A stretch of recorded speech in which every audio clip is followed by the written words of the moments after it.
perfecting himself. Maybe that works. There is a verse in Philippians, Colossians, or Ephesians that says we are growing in the growth of God. I'm not sure what that means. Is God growing? Well, he Maybe. was already perfect when he said, "Be perfect as God is perfect," or whatever, right? As your Father in heaven is I don't perfect. know what that means either. These Yeah, I things don't either. It's are, subjective. yeah. What's up, It, Sean? How you feeling, buddy? Hey, good to see y'all. Good morning.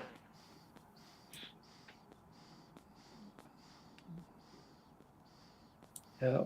It it's a lot of hard concepts you propose, Ace, because mm-hmm, there's a lot of the process, if it is like you said, messy, and God is perfecting himself. mm-hmm. Perfection continues to be whatever he is. So what is the motivation to continue to improve on what needs no improvement? Those who have the questions usually have the answers, so go on. Oh, I wish I don't I'm trying to follow along through your paradigm, the way that you read the book. And so there's certain things that I guess I haven't had as much time to think about as you. I was Mm-hmm. hoping that you might have a resolution to some of these questions through your ponderance.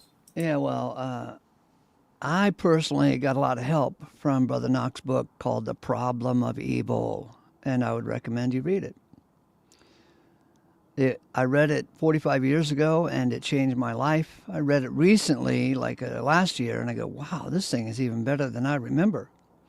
And this chapter that we've been reading the last 7 days, called Sin's Justification, is right in the middle of that book. And every chapter in that book is just way cool. I'm sure we would read the text with different perceptions and ideas, presuppositions, if you will. Yeah, so here, see, even the graphics on the book, pretty cool. Oh yeah, I like that. That would be a good tattoo. Uh huh. And then here's the chapter titles. Let me bring those up here for you. Evil and sin. How are we to understand that? The source of sin. Sin for sin. That is a really cool chapter. The Sin for. phantom of free will sounds enticing. Uh huh. Because we that's exactly what you were talking about earlier. We feel like we're making choices, like with Joseph's brothers. Yeah. They feel like we're making choices, Uh huh. right? But that's not it. It's a shadow of the reality that we're not making choices, but someone has. Yeah. You're catching on there. The unpardonable sin, the repudiation of sin, quote unquote responsibility, the tribulation and wrath, the All right, judgments. hold the phone. Hold the phone. How can the God that you describe ever have wrath? Good question. Well, I'm asking you. You've read enough of the book and it changed your life. You should be able to help me with this one. I know it's Well, important to all I Christians. would say that to talk about the wrath or anger or indignation of God is just to speak of God's operation, his doings at the present.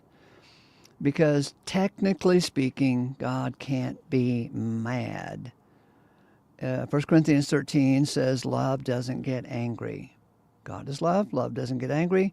So if we talk about the wrath of God, we must be using a metaphor or figure of speech called anthropomorphizing, Mm, assigning human emotions to the deity. We can see that the deity is doing something, and so we might say, oh, he's operating in wrath, because that's how we would communicate. then what do you do with God as love? God is love is But also a figure of speech right? because God is not human and doesn't have human emotions, but we can say God is love.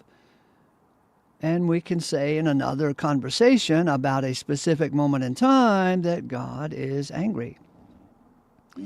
Even though we Mm. know from 1 Corinthians 13 that love doesn't get angry.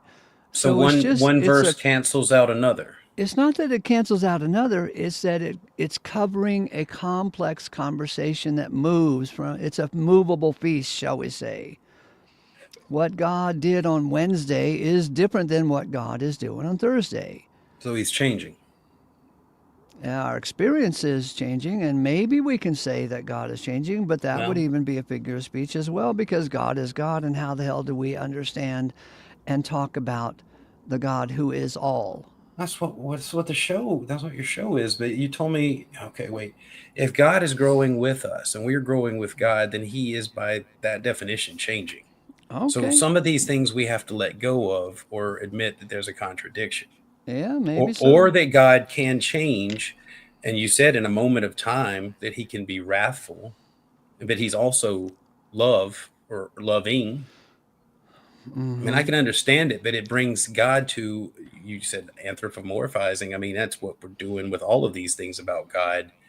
And without doing that, we just have a force, not a force, a program that's running a script and doesn't alter